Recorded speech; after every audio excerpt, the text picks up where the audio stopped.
everyone. After a few months break, I'm back and I am going to be reading the 13th book in the Scooby-Doo series by James Gelsey called Scooby-Doo and the Runaway Robot. Scooby-Doo and the Runaway Robot.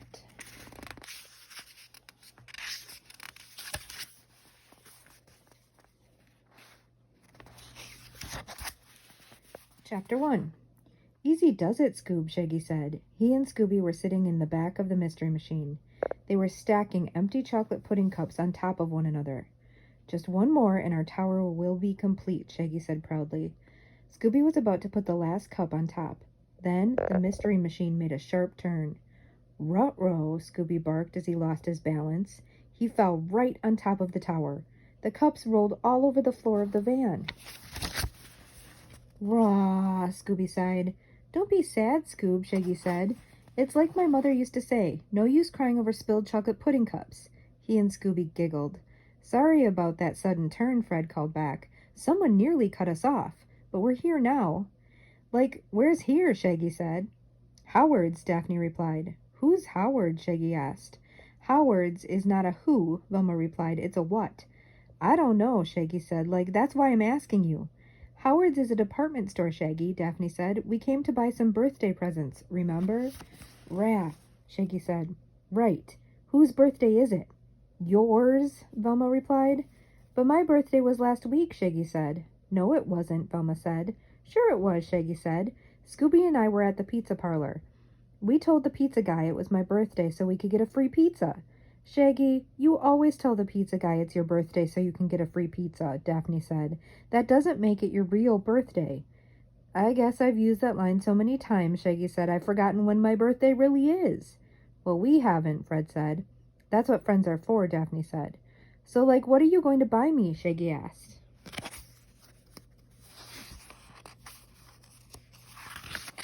It's a surprise, Velma said. And it won't be anything if we spend all afternoon sitting in the van, Fred said. Let's go. The gang got out of the van and walked across the parking lot. They saw a big gray truck parked right outside the door. The truck's back door was wide open. Filbert's security systems, Daphne read off the side of the truck. I'd say this is one security system that could use a few pointers, Velma said. And what kind of pointers do you mean, young lady? A man asked. The gang looked over and saw a man standing by the other side of the truck. He wore a long white lab coat. Just that leaving a security truck unlocked and open like this isn't very secure, Velma replied. That's only because I haven't activated the security system, the man replied. I'm Dr. Filbert, and this is one of my newest inventions. The man took a small remote control device out of his coat pocket. He pushed a button and waited. He pushed the button again and again. Then he banged the remote control against his hand a couple of times. Oh dear, please excuse me, Dr. Filbert. Please excuse me. Dr. Filbert climbed up into the back of the truck. He closed the doors behind him. That was rather odd, Velma said. Like, let's not waste any more time, Shaggy said. You have presents to buy. He gently pushed the others up the sidewalk and into the store.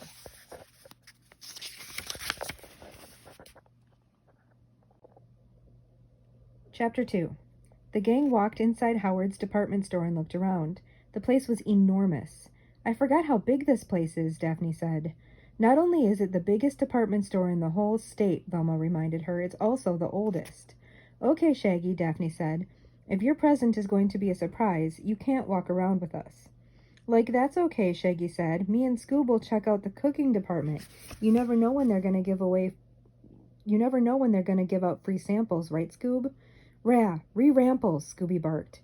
You can ask that stock clerk over there for directions, Fred said. Shaggy and Scooby walked over to a stock clerk standing on a ladder. He was trying to hang a sale sign from the ceiling. Like, excuse us, Shaggy said. The clerk suddenly lost his balance and... crash! He fell right off the ladder and into a box of socks and sweaters. Hey, are you all right? Shaggy asked, reaching out to help the clerk. The clerk sat up and shook his head. I think so, he said. Good thing I wasn't next to the pins and needles display. He carefully climbed out of the box. Fred, Daphne, and Velma ran over. Shaggy, what did you do? Velma asked. Like nothing, Shaggy said. It wasn't his fault, the clerk said. My foot must have slipped or something. What's going on over there? Someone yelled. A tall man in a security uniform ran over to them. Everything's okay, Josh, the clerk said. What happened, Artie? The man said. I was hanging the sign and I lost my balance is all, the clerk replied. I'm okay. These nice folks came over to help me. Josh Lester, store security, the man told the gang. I'm sorry if this caused any inconvenience to your shopping experience. That's all right, Daphne said. It was sort of our fault. No, it was all my fault, Artie, the clerk said. Well, we'll take care of it from here, Josh said. You folks have a pleasant day. Now, let's go find that cooking department, Scoob, Shaggy said. All this excitement has made me hungry. Shaggy and Scooby turned and walked right into something. It was a giant robot. Zoinks! Shaggy exclaimed. Rikes! Scooby barked as he jumped into Shaggy's arms. What in the world is that? Josh exclaimed. The robot walked right up to the clerk. The robot grabbed Artie's leg and lifted him up into the air. Artie's head and arms dangled over the floor while the robot made a sound like a siren. Help! Help me! Artie screamed. A small crowd gathered around to see what was happening. A moment later, Dr. Filbert appeared. He ran over to the robot and Artie. Very good, robot, he said. He took the remote control from his pocket and pushed a button. The siren stopped. My goodness, a woman said as she pushed her way through the crowd. What on earth is going on? Mrs. Howard, Josh exclaimed, what are you doing down here? I'm here to see what's upsetting all of my customers, Mrs. Howard replied. Dr. Filbert, would you mind telling me what's happening? And please, tell your robot to put Artie down. Dr. Filbert pushed a few buttons on his remote control. The robot lowered Artie back to the floor. Ladies and gentlemen, Mrs. Howard addressed the crowd, I am so sorry for this disturbance. We at Howard's want you to have a pleasant shopping experience, so to make up for it, we will take 15% off every purchase for the next 15 minutes. The crowd quickly dispersed as people ran through the store. Now, Dr. Filbert, you have some explaining to do, Mrs. Howard said sternly.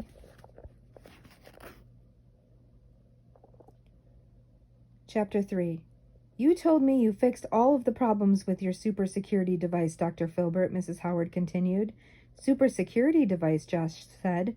You mean he's supposed to do my job? Now, Josh, Mrs. Howard said, you must admit you are getting close to retirement age. But to replace me with a bucket of bolts? Josh asked. The SSD-3 is not a bucket of bolts, Dr. Filbert said. It is a remote-controlled super security device that never needs a coffee break and never makes a mistake. Except for today, Velma whispered. Not so fast, young lady, Dr. Filbert said. The SSD-3 must have detected some criminal behavior. All I did was fall off the ladder in a pile of socks, Artie explained. I didn't steal anything. Excuse me, Artie, Josh said, but what's that in your pocket? Josh pointed to a small lump in the pocket of Artie's pants. Artie reached into the pocket. He blushed as he pulled out a sock. Aha, Dr. Filbert said. So you did steal something. See, the SSD-3 was right. But I didn't steal it, Artie said. They must have ended up in there when I fell into the pile. And that's something a real security guard would understand, Josh added. Dr. Filbert, I won't pay you another penny until this robot is working flawlessly, Mrs. Howard stated. Until then, I want you and your robot out of my store. Artie and Josh smiled at each other. Artie, this is all your fault, Mrs. Howard continued. If you weren't so clumsy, none of this would have happened. Now clean up this mess. Mrs. Howard walked past the gang. Only 10 minutes left for that 15% discount, you know, she told them. Did you need any help cleaning up, Artie? Daphne asked. No thanks, he replied. I'll be fine. But if I see that robot again, I don't know what I'll do. I know what you mean, Artie, Josh said. Here, let me give you a hand. The gang watched as Josh and Artie started straightening up. We'll meet up with you and Scooby as soon as we can, Shaggy, Daphne said. Like, take your time, Shaggy replied. I wouldn't want you to feel rushed in picking out my present. We're not worried about needing time to pick out your present, Velma said. We're worried about giving you and Scooby too much time to get into trouble. Now, what kind of trouble could we get into here? Shaggy asked. I don't know, but you'll find some way, Fred said, so just be careful. Fred, Velma, and Daphne walked farther into the store until Shaggy and Scooby lost sight of them. All right, Scoob, we're on our own, Shaggy said, looking around. I wonder which way it is to the cooking section. Scooby lifted his nose into the air and took a few deep sniffs. Then he put his nose to the floor and smelled all around. Row-ree, Scooby said. He followed a scent along the floor with Shaggy close behind. To the kitchens, Shaggy called. Ra-richins. Scooby echoed.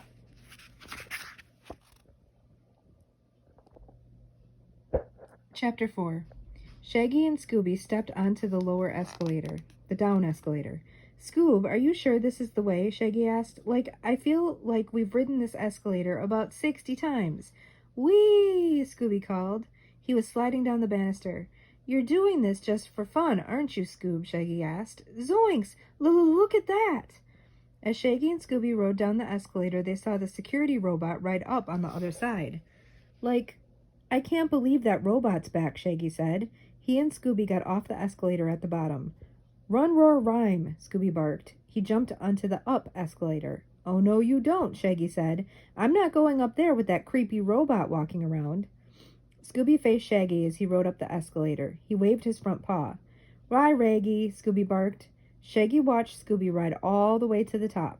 All right, Scooby, you've had your fun, called Shaggy. Now come on back down. Shaggy waited, but Scooby didn't come back down. Scooby-Doo, Shaggy called. Man, I hope that robot didn't get him, he muttered. Hang on, Scooby, I'll save you. Shaggy jumped onto the escalator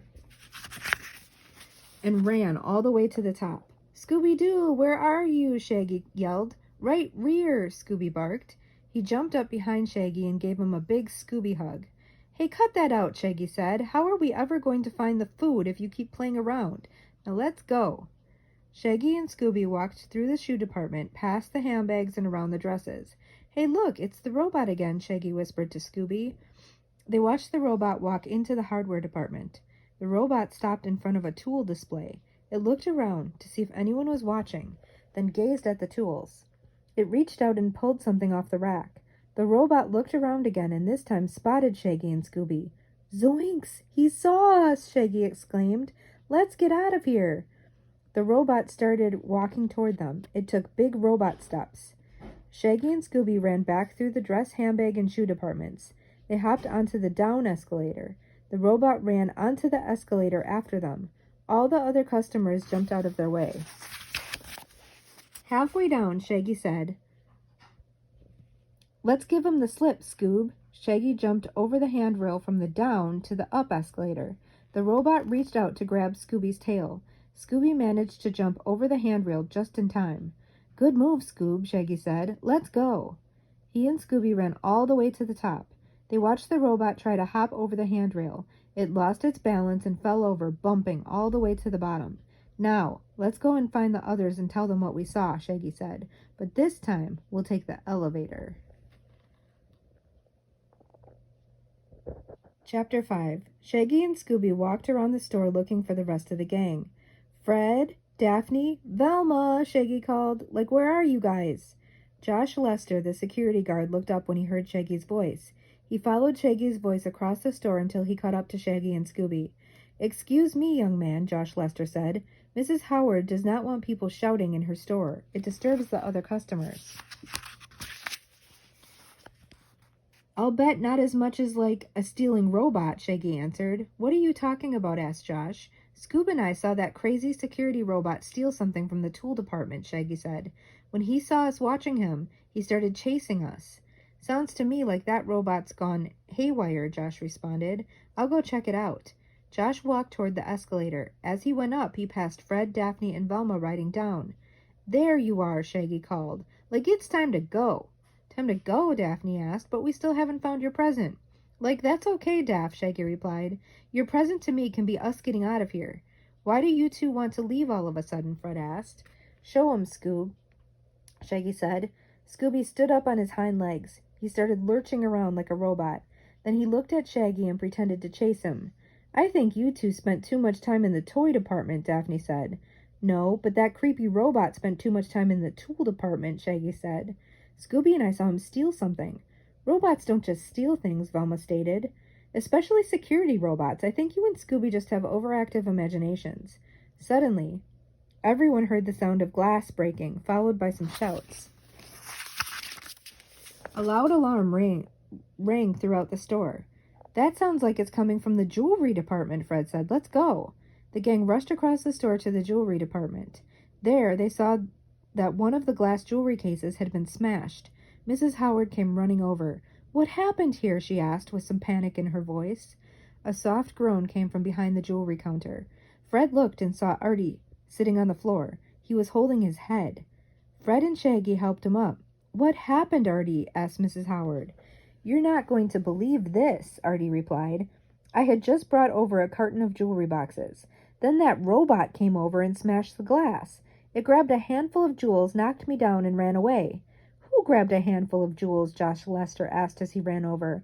"Where have you been, Josh?" Mrs. Howard asked. "There was a theft in the hardware department," Josh explained. "Someone stole a hammer."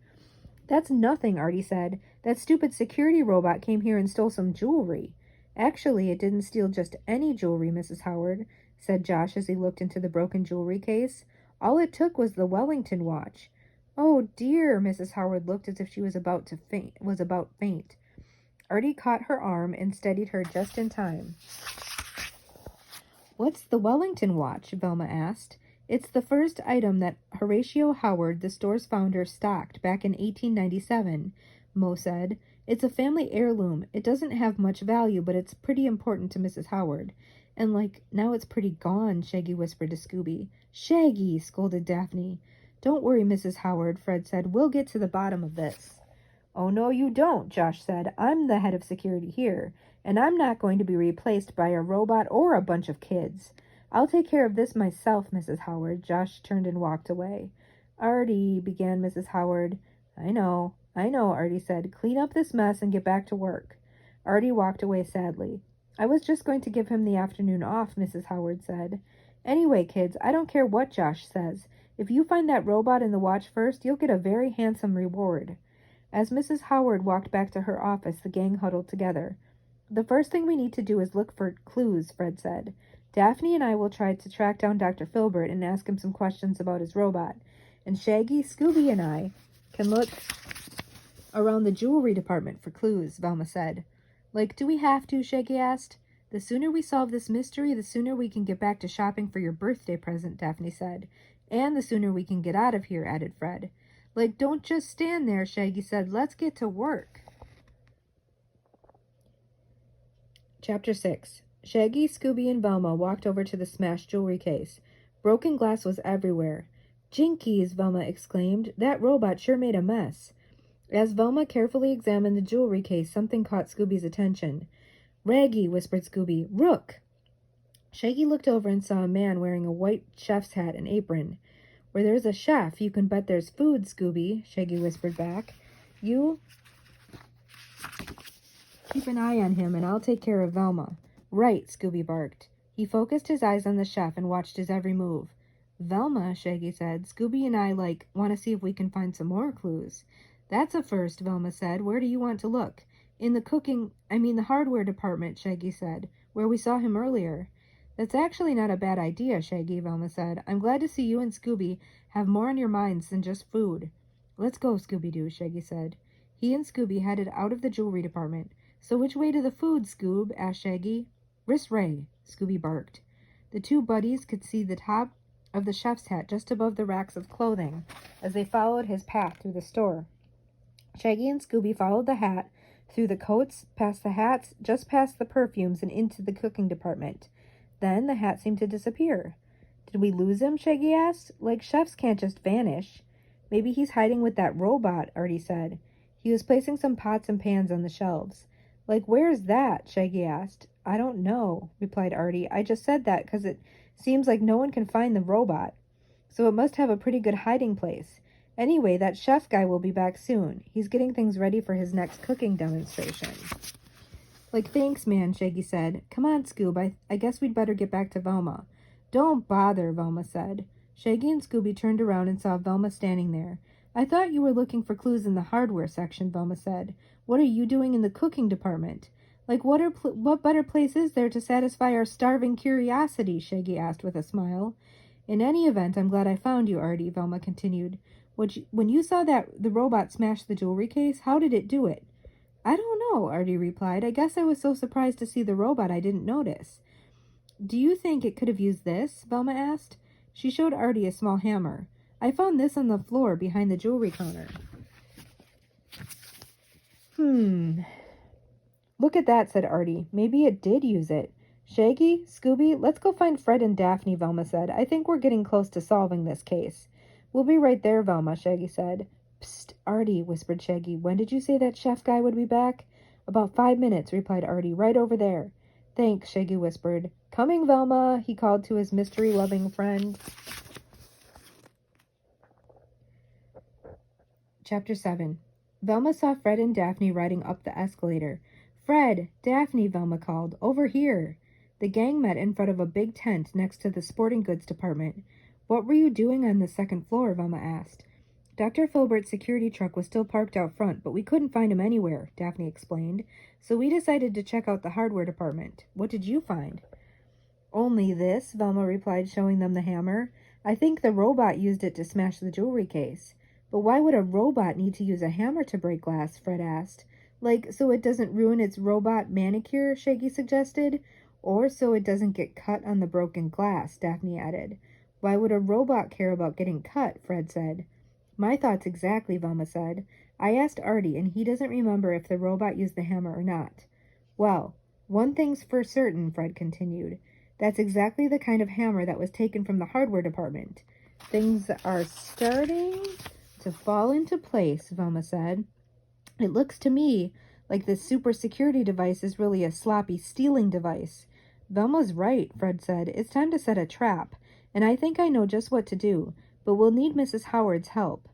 Velma and I will go talk to Mrs. Howard, Daphne said, and Shaggy, Scooby, and I will take care of everything else, Fred said. Hey, where are they? Velma asked. Fred, Daphne, and Velma looked around. Shaggy and Scooby were sneaking away. Hold on there, you two, Daphne called. Just where do you think you're going? Rooking department, Scooby barked. Scoob means looking department, Shaggy said, like as in we're looking for clues, right, Scoob? Rah, ruse, Scooby agreed. You're going to the cooking department for that demonstration, aren't you, Velma asked. There's no time for that now, fellas, Fred said. We need your help if we're going to catch that robot. Like, no way, Shaggy said. Scooby-Doo and I have had enough robot running around to last us a while. Hey, Scoob, Daphne sang, would you help us out for a Scooby snack? Scooby looked at Shaggy. Shaggy shook his head. Ruh, Scooby said, shaking his head like Shaggy. How about 2 Scooby snacks? Velma asked. Scooby looked at Shaggy. Shaggy shook his head again. Ruh, Scooby said, also shaking his head. 3? Daphne asked. Scooby looked at Shaggy again. Shaggy shook his head no for a 3rd time. Scooby thought for a moment, then nodded up and down. Rokay, he barked. Daphne reached into her bag and pulled out a box of Scooby snacks. She tossed 3 into the air. Scooby jumped up and gobbled them down. Ranks, barked Scooby. Sold out for 3 Scooby snacks, moaned Shaggy. Okay, Fred, what do you want us to do? Listen carefully, Fred began.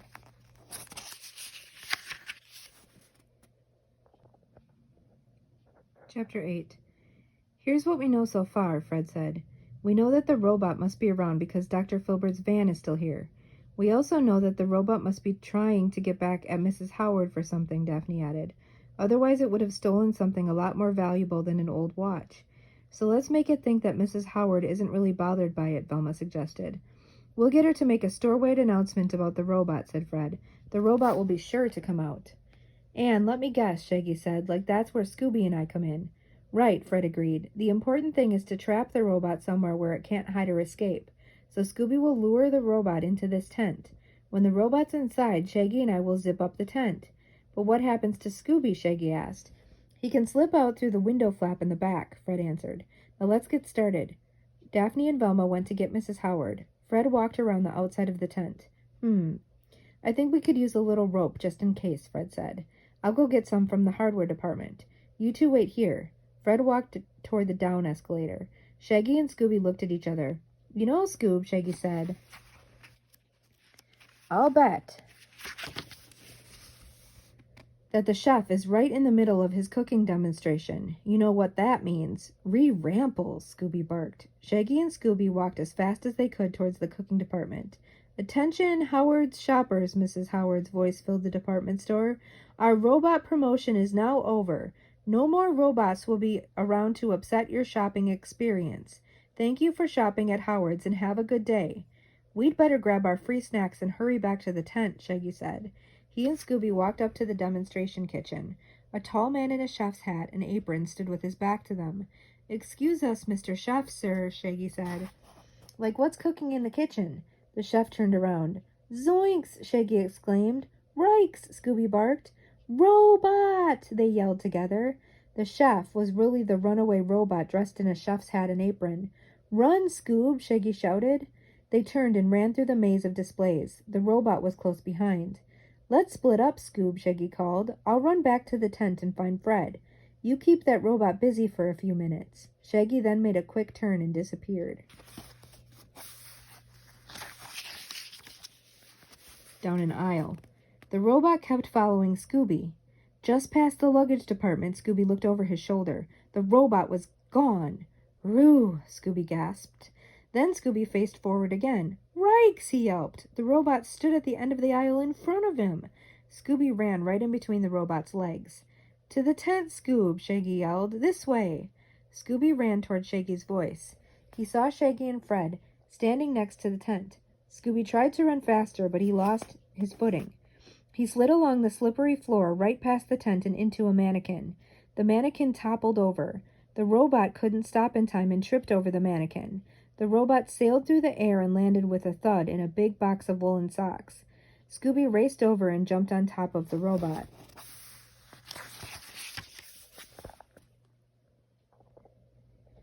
Chapter 9. "You did it, Scoob," Shaggy said. "Nice work, Scooby," Fred said. Velma, Daphne, and Mrs. Howard came running over. "Nicely done, children," Mrs. Howard said. "Now I'd like to see who's behind all this." "Be our guest, Mrs. Howard," Fred said. He stepped aside and Mrs. Howard walked up to the robot. She reached out and tried to take off its head. "Ow!" came a voice from inside. "That hurts." "I didn't know robots could talk," Shaggy said.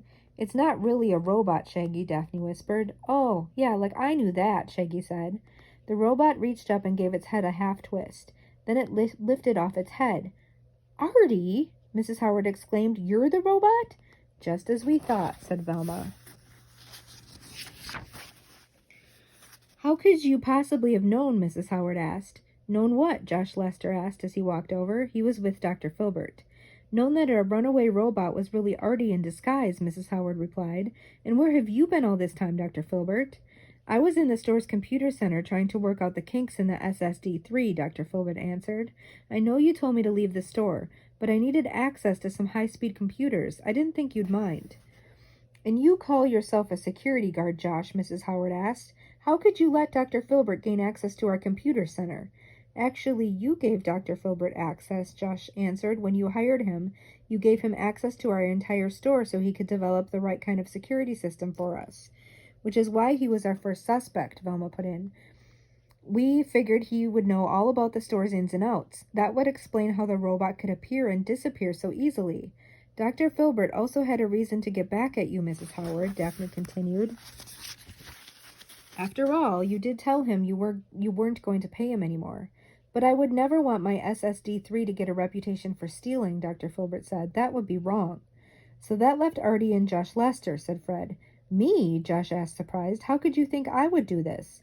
"Because you didn't want to lose your job to a robot," Velma explained. "You said so yourself. It stands to reason that you'd want to get back at Mrs. Howard." "But then we checked out the hardware department," Daphne continued. "The clerk told us he saw you there after the hammer was stolen." "Thanks to that tip from your friend and his dog," added Josh. "You were there at exactly the same time that the robot stole the Wellington watch," Fred said, "so that ruled you out." "Which left Artie," Velma said. "And we almost believed that he really did see the robot steal the watch. But then we found this hammer hidden behind the jewelry case," Daphne explained. "A robot wouldn't need a hammer to break glass," Fred said. "Of course," Mrs. Howard said. "Only a person would use a hammer so he wouldn't get cut. So you lied about seeing the robot steal the watch, Artie. Why?" "Because I was mad at it and at you," Artie said. "First that stupid robot embarrassed me in front of the entire store.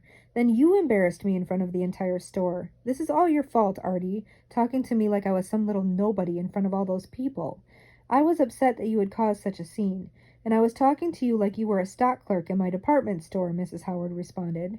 "Well, I was sick of being talked to like I was a klutz, okay? So I decided to teach you all a lesson. If my plan had worked, that robot would have been history, and after I scared away enough customers, so would you and the store." Josh, take him away, Mrs. Howard said. Josh helped Artie off the sock display. But first I think he owes me something. Mrs. Howard held out her hand. Artie reached inside the robot suit. His hand came out holding the Wellington watch. Then Josh handcuffed Artie and led him away. What I don't understand, Mrs. Howard said, is where he got the robot suit to begin with. That was my fault, Dr. Filbert said. I was having difficulties with the remote locking mechanism on my truck. Artie must have gotten inside while the truck was open. He very easily could have taken parts off the SSD-1 or SSD-2 models I had in there. I'm very sorry, Mrs. Howard. That's all right, Dr. Filbert, Mrs. Howard said. She turned to Scooby. And as for you kids, name your reward, anything in the store. Scooby thought for a moment. Then he had an idea. Rollo-ree, he barked. He ran down the aisle and disappeared. Where's he going? Mrs. Howard asked. I think I know, Shaggy said. He led the others to the cooking department. Scooby was standing in the demonstration kitchen. On the counter in front of him was an assortment of snacks arranged into words. They read, Happy Birthday, Shaggy. Like, do I have the greatest pal in the world or what? Shaggy asked. Rooby Dooby Doo, barked Chef Scooby. That's the end of this one, the 13th book in the Scooby Doo series by James Gelsey, Scooby-Doo and the Runaway Robot. Thanks for reading with me.